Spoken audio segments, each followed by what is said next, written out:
It's the catechin. This is usually the part where I write a fun intro, but the time where I usually write this is at the end of the game, and frankly, I wasn't having a lot of fun. So, fellas, Kentucky loses 74-69 to Vanderbilt. How are we feeling? Uh, Not great with the result, but to clear up a couple things. One, different Vanderbilt team than what most are probably used to. That is a pretty good team. They played hard. And two, like I feel really good about the effort in the second half. Not that the effort wasn't always there, but I like the proactivity that they came out with, the determination in the second half. They made the comeback, came all the way back. It even got up seven. I mean, at one point, it did fall apart there at the end, but there's a lot in the middle of that game that I felt pretty good about. Probably their worst performance of the year, though. All things said, I know the Ohio State game got a little more away from them than this one did, but that's like handling the ball was probably about as bad as we've been all year. Yeah, I'm about the same. Don't have any glowing takeaways. Sometimes you have a loss, but felt like you played really well and looked really good, and I didn't really feel like that outside of Owe had a decent game. Ansley played well. Noah played well in some spot minutes, but uh, no huge great takeaway. But it's also not the end of the world. It's a mid-season in conference loss on the road to a decent Vanderbilt team who just beat very good Tennessee. I mean, it's the sky is not falling.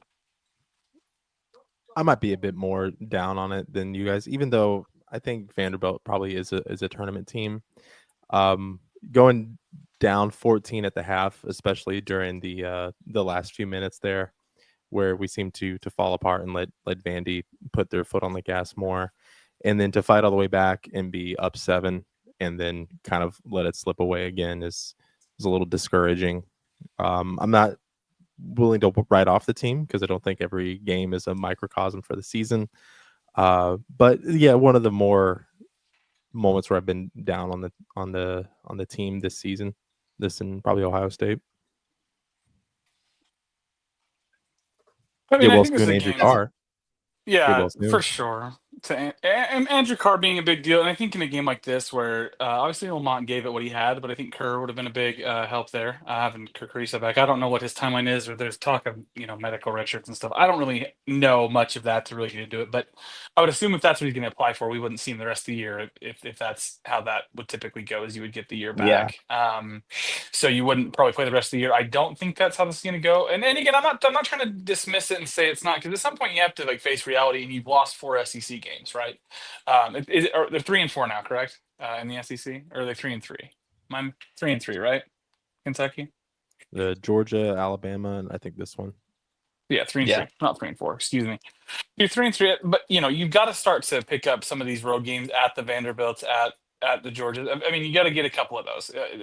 But they're all tough to come by. But you're right there. I think it's more frustrating than it is. Like you said, Jared, they were up seven with yeah. 8 minutes to go, 59-52. They kind of came out, and at that point, you can kind of dictate a little bit some of the things. And I think that the turnovers really and I don't know specifically down the stretch how many turnovers we had, but to have 17 in the game, I think we only average about 9 or 10 roughly, if I'm not mistaken. That seems like a, and they did have 10 steals, so whether or not we're passing them the ball, it still counts as a steal. But and I don't know how many of those were they jumped the lane or something. But 10 steals is high, Right. 17 turnovers is high. They didn't, if I remember right, they only had like five turnovers the whole game. So, uh, you know, They had they had five in the game. We had 10 in the first half. yeah, We And yeah, maybe you're right. I go ahead. mean we talked about this a little bit offline, but a lot of those felt like it wasn't them jumping the lane. It wasn't them. They pressed a little and had some success with it a couple times, but that I don't think is where the bulk of these were. Owe had four, Butler had six, Garrison had four, and a lot of the time it felt like we just couldn't grab the ball. And I felt like that yeah. affected us on rebounds too. Like some of those are just the ones we had possession in. How many rebounds were there where we just couldn't get our hands on the ball? Uh, Even if you're positioned well, if you can't grab it and come down with it, then that's it doesn't matter Yeah. how well you were positioned. I think the game was lost on the no call when Amari Williams goes to the ground on the rebound to the then Vanderbilt bucket for the lead on the other Yeah. end. We didn't It was score and almost. arguably a travel. Yes, I forgot about that part. I tend to block painful Yeah. memories uh, from my mind. We also didn't Yeah. score in the last 3 minutes, and it was probably around that time where that happened, and it all just seemed to fall apart there. Right before then, Otega Owe was scoring at will, and it was like, hey, maybe we found the mythical bucket getter Bucket getter. Yeah. that we've apparently been missing all year, because that guy, we were just giving him the ball, setting a pick, and just go make a play. And he was doing that. He did shoot the three, I believe that rebound was on where he missed it, but I thought Mhm. that was a pretty clean look. Like he was clearly hot at the moment. Like I'm cool with him shooting that, Yeah. especially because it looked like we were in position for the rebound for it. Right. Right. And it's kind of frustrating in that when you look at our splits, I mean, it doesn't look like we had a terrible game until you get to the turnovers. Yeah. And I think one other factor here is that it's maybe more frustrating that we win these really, really tough games and then lose some that people don't think we should lose.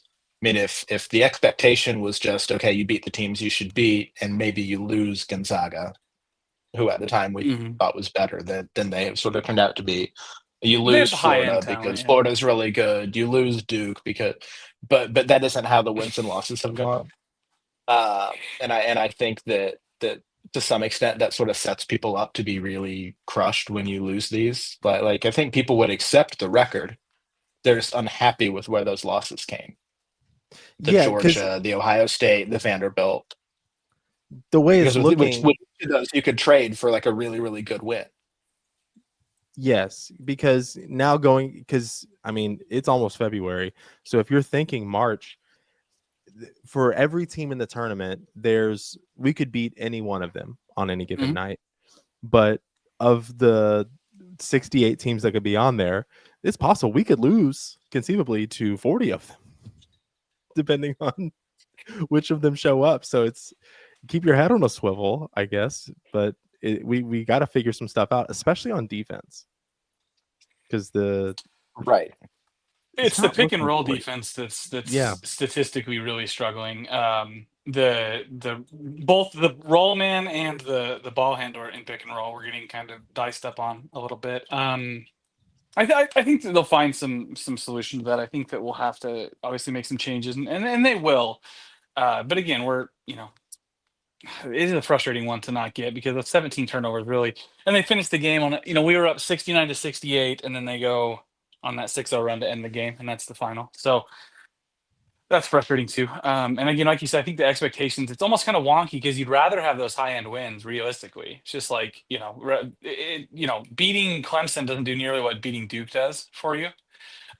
Even though it feels backwards, like you said, but it kind of does have that negative effect of where you have those big wins, like not just big wins, let's call them what they are. That's Duke and Auburn are starting to be talked about as kind of separating as the two teams, around the Mhm. country that are, and those are teams I mean, we beat Duke, we'll see with Auburn coming out, coming down the line, but we can play with anybody, like you say, a Clemson, 8, 9 seed, like like, the 10 seed line. There's some teams on those lines that can beat you too, especially on the road. The good thing is the tournament's not on the road. Just we gotta start picking up a few of the road victories to get a decent seed. If we beat Tennessee on Tuesday, I don't think we're thinking about this game anymore. Like they Oh have no. almost immediately a chance to redeem themselves. But if you don't win, now we've lost 3 in a row, and it's gonna not be fun. Even though none of Right. those Yeah. 3 losses are necessarily bad losses, but just the optics of losing 3.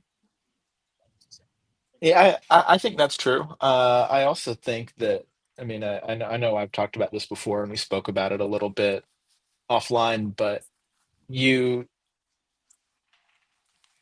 sometimes when you have these losses, people read so much into it and think, "Oh man, we're toast. There's no way we can do well in the tournament with a loss like this." And it's like, yes, it affects the seeding. It sucks. but also teams lose games like this all the time and then go on to have a successful postseason.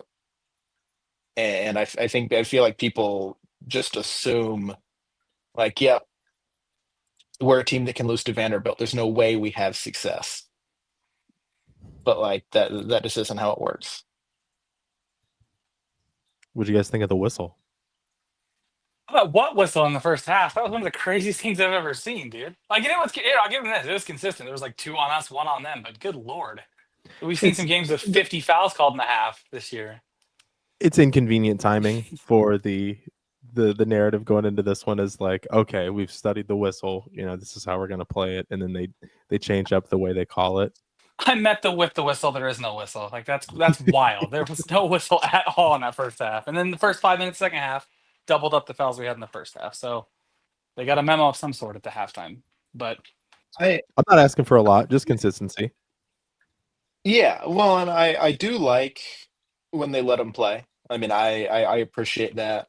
I don't usually complain about the time that it takes for a game. Some people are really harp on that. There was a Career Journal article about how long SEC games have taken, comparing our long games to Louisville's much shorter games and stuff. And that doesn't bother me. I'm watching the game, I'm into it, I'll watch it, whatever. But what I don't like is then when there is an obvious foul, you still need to call it. You can't just totally swallow the whistle. Like you can you can change your parameters, right? And to let them play, give them a little bit more freedom there. yeah. But call a foul when it's a foul. Oh, what's a foul, right? I mean, I don't know. It's You're a just little insane to me that philosophical with it. what's the no, but like really though, like think about that. Was it A&M Alabama the other day that had like how many fouls in it and how many foul shots? Like a Yeah. ludicrous amount. That game was like 2 hours and 45 minutes, which How long is is a regular excessive. game? Close to 2 hours. Why do I think it's so much longer? Man, maybe it's football that I'm thinking of that I've been planning way too much time for. Okay, that makes sense. Because yeah, you're right. That is a long time. Too. If it went over 2 hours, I'd I be frustrated. But it I, did. I think this Career Journal article said that Louisville was averaging like 2 hours and 2 minutes for their games. I don't know where they got their data. I don't know how reliable it is, but I think the stat they had was like 2 hours and 2 minutes, and ours were like significantly longer, 2 hours and 15 or 20 or. Do you remember in the preseason games they were like an hour and 40 minutes long, like against like Wesley and then whoever else it was. Yeah. They were like the That was shortest games fun. of all time. Yeah, super fun. Anyways, back to this game. No whistle. I thought it was. I didn't like it. It wasn't consistent through the both halves. I didn't. I don't know. I feel like it's strange to play in an offense that does require some precision to play without being able to like. I mean, I understand like it's going to be physical, but they're like you say, there's some of it's fouls, man. Like you can't hold through. Like if I'm trying to like set a screen to get a guy you can't just grab and hold through that screen, but they don't call it, and it goes both ways. We do it too. It's just weird to me. Like why not just call it as it is? But maybe it's too physical, and they would call a foul on every play. I don't know what the reasoning is, but I don't love it. It wasn't a great watch to be honest. I think this was a little bit of like an over tuning based on. I think it's been a little too far the other direction. Previously, when I complained, I didn't mean let's just not call anything, right? I meant like really what I meant was if I think it's a foul, call it, which is maybe Yeah, not like the most fair help my team. standard for anybody, but also not super workable in terms of them knowing what I think is a foul. But really, that's what I want. Yeah. Something to look out for. I was reading just before we started Pope's post game comments. They asked him about Andrew Carr. He said that he didn't blame the loss on there being no Andrew Carr, which is good. You don't want a Mick Cronin situation out there. But Or you do, but but he may have had a slip up where he said bringing Andrew Carr back in the next few weeks, and then he says few days. So maybe no Andrew Carr for Tennessee or that's the next few I, games, and that stinks. that's what I thought. Because I had the thought during the game that because there's two thoughts, two ways you can go with it, right? The one being that they sit him out this game, get him ready for get him ready for Tuesday, right? Try to get by this one without him, and then he's ready for Tuesday, or like he played through what he can play through, and at this point the back needs to rest, and it's going to be touch and go the rest of the year. I mean, back injuries are wild. I mean, I've never had a severe one, but even throwing your back out a little bit, right? Yeah, It'll throw off your whole day. personally, I've had my back blown out multiple times, and I guess I pulled my back is I guess what the doctors would say. They kept saying that whenever I would say I got my back blown out. But when I'd have those spasms, they can be so debilitating that I couldn't walk, and I'm not doing anything physical. So I So when couldn't you got your imagine back doing it blown my way. out, it spasmed and you couldn't walk after, is what? Yeah, I think Ariana Yeah. Grande, I was walking side to side. God bless you. Yeah, I think that's tough. I mean, I Thank think you. Andrew Carr's been Talking really about- one of our. Oh, Yep, Andrew I was Carr. Not me. definitely Got it. expressing sympathy for you there. And I think Carr's been one of our best players, even including the fact that he's very clearly been struggling in recent weeks with this injury, and that's obviously affected his gameplay, the minutes he can play, how he plays when he's in. I think one of the things Pope said along with that statement was that what they found is that he'd keep trying to do what he could, though that would set him back sort of to square one with the injury. So I mean, certainly I'd rather have him in March than for Tennessee next week. But also, man, it's really going to hurt not having him. It stinks. He's our most consistent player, I feel like, and he seems to be the guy who they call him the team dad. He seems to be the one who's kind of in everybody's ear during the game. So not even just from a production perspective, because Alvinor played well and Noah played well, but just not having the guy where the other players know, like, I can get the ball to Andrew and he can get a bucket here, especially at the end of the game. That can be tough, and they're gonna have to adjust and change their mindset at the end of these games. Well, and I think he's a calming presence as well. Yep. He's kind of an extension of, and especially in this weird, and this is not to say in any way it had an effect on the game, but it is an interesting dynamic where Pope's they mentioned it during the broadcast when you're coaching on an island out there because the bench is behind the chairs, like we're at a ballroom or at a church, or we don't know how basketball is done in the rest of the country, but carry on, whatever. But having a guy like Carr on the court does help because even in this case, the benches are even further away when you're done at the other end. And I wonder how much of a role it would have played to have him in there to be able to because he does seem, again, you hear him talk. Is he not Pope Jr.? Do we not call him that all the time? I mean, come on. Oh, yeah, for sure. So got to get him back in one way, shape, or form. I don't know that this was necessarily a factor today. Neither BG nor Amari were in foul trouble at all. I mean, I think they each only had one, and in fact, we played them both at the same time, likely to cover up for the Carr injury. But so often, I feel like he gives them some flexibility in terms of when one of those guys is in foul trouble or needs to sit. He's big enough. He's the only other person on the team big enough that he can slide and play some spot minutes at the 5. And so, especially in some of these more physical games, that could really be a factor. So, certainly hope we get him back sooner rather than later. But like I said, rather have him back in March, rather him be totally healthy, ready to go when the games matter more. Did he give an update on Kerr? Have we heard anything on when? I've given up hope on Kerr coming back. The medical redshirt talk makes me think it's next year. Like once they hear back, like some feedback on that, I think it'll either be if they hear it's a possibility he'll be shut down is what I would imagine. I don't know. This is just me speculating because if it's a med redshirt, you have to have only played a certain amount of the games. I think he's just under that, if I'm not mistaken. Well, I think I assume this applies to basketball as well as football, but in football, it's not just the number of games; it's also what portion of the season you're injured for. So, that's what I mean. Yeah, but I mean, I think if you only play 4 games in football, but the last 4 games, I think you're like ineligible. I think that. So to the extent that rule also applies to basketball, then And probably, I haven't heard what Matt Jones said on it. I just saw someone say Matt Jones doubled down on Kerr being done for the season. Uh, so I guess that means he initially said Kerr was done for the season, and I missed that. Because if what stinks is if Kerr doesn't get injured, you probably don't have Lamont Butler try to gut it out today. You probably just have Kirk Reese to start. I mean, he seemed less beat up before the Gonzaga game, and we sat him for it.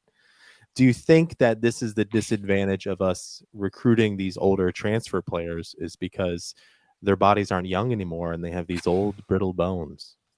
No, absolutely not. I do not think No, guys that would be second-year players in the NBA have old brittle bones. You troll. I know what you're doing, but maybe they got a lot. Maybe that's what it is. Maybe Lamont's just his body's 50 and he's played too much Yeah, college he's ball. been watching geezer balls. What I'm I watching mean, there. in Kentucky years, he might as well be an all-pro at the next level, right? Like that's what you're used to at that age.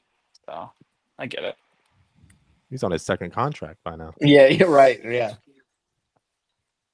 Damn, that's crazy. Guys, I'm tapping out. I got nothing else to add about this game, and I'm ready to bury the film, move on, and marry the film against Tennessee because we're gonna come out. We're gonna beat up on them balls. I hope so. definitely. I do. I I think it's better stylistic matchup. right. That's what I was gonna say. I still. I mean, this is a bummer, but we said when we did our preview show that we thought this game was really going to be tough, and stylistically, I think we match up better with Tennessee. I still think that's true. Definitely, Carr being out is a bummer there. But if Almanor can come in and give us what do you have 12-4 in 24 minutes, that's I'll take it. I'll take it. Um, we actually shot reasonably well, nearly 40% on 25 threes.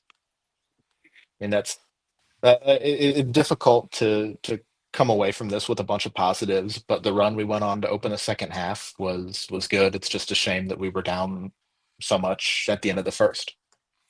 Yeah. That's digging yourself out of a 14-point hole is impressive, but it's not a good position to find yourself in. Well, and I think more disappointing than that is, truthfully, now that I think about it, because there's some games because I know how hard it is, like in a game to come back and you finally get all the way there and then you can't get over the hump. And I understand games like that. And I'll say, a Yeah. good effort. They did get all the way back. But in this case, we got up 7 with 8 minutes to go. That makes it a little tough. That's when it fell apart because you did get over the hump and you extended the lead and you had it rolling. You missed in what would be the fourth quarter of the game. That's a little frustrating, truthfully, because it was right there. All but 8 minutes of that game were, Mhm.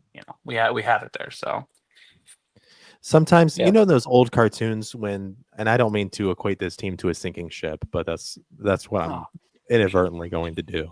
I'm not calling this team a sinking ship, but in old cartoons when they would be on a ship and you would have the hole in it and the water start coming through and they would like plug it with their finger, put a piece of like chewed up bubble gum on it to plug it up, and then another hole starts coming through.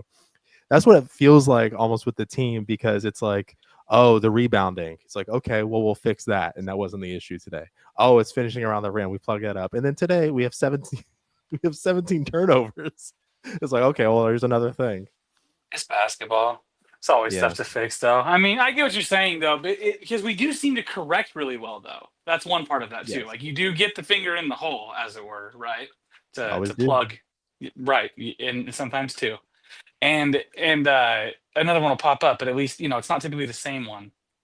We're finding new ones to have to fix, but different holes to plug. Thank you for joining the Catechin. For Jared, for Ben, for Braden. Go Cats. Go Cats.